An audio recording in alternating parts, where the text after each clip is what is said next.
Is Travis ready to settle Michael Porogetti? A peace deal to settle an ugly boardroom war at Uber is expected to be signed today or tomorrow.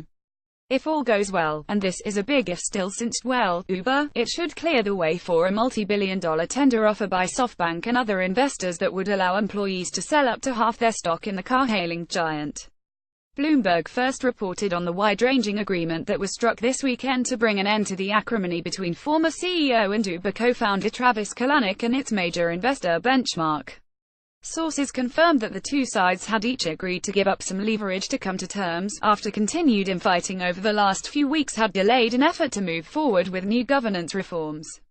It would have happened sooner, but the paranoia on both sides never let up, said one source close to the situation, who noted that an ultimatum to end the investment move by other board members and new Uber CEO Dara Khosrowshahi at a meeting yesterday finally broke the impasse.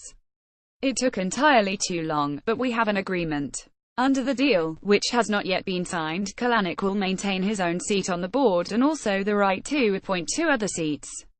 He had done that unilaterally last month, causing much consternation. But those 2 seats will be subject to majority board approval in the future.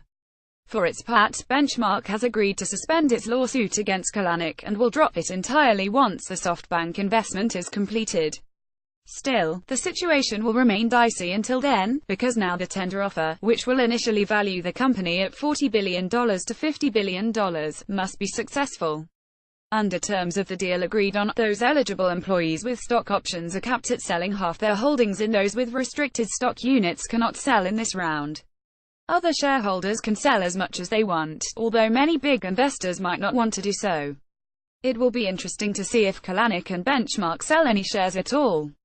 While the venture firm is more likely to do so, Kalanick has been one of the most stubborn about stock sales until now. Sources said that he remains entirely uninterested in money. This is true, although parting with even a small amount of his shares will make him a billionaire.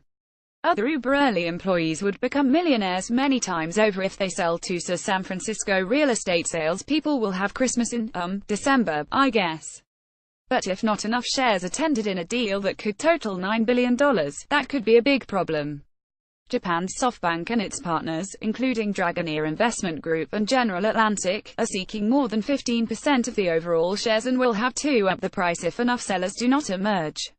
Publicly, the company has said it will not overpay for Uber, which has previously been valued at up to $70 billion. Sources said there are no side deals for shares at that higher price. Among the governance changes that will happen once the tender is complete are a larger Uber board and making all share classes of equal voting power.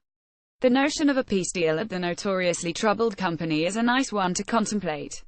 One source close to the situation said that while Uber is not yet out of the woods on its internecine battles and that the distrust between Kalanick and Benchmark still exists, it is nonetheless a delicate step in the right direction.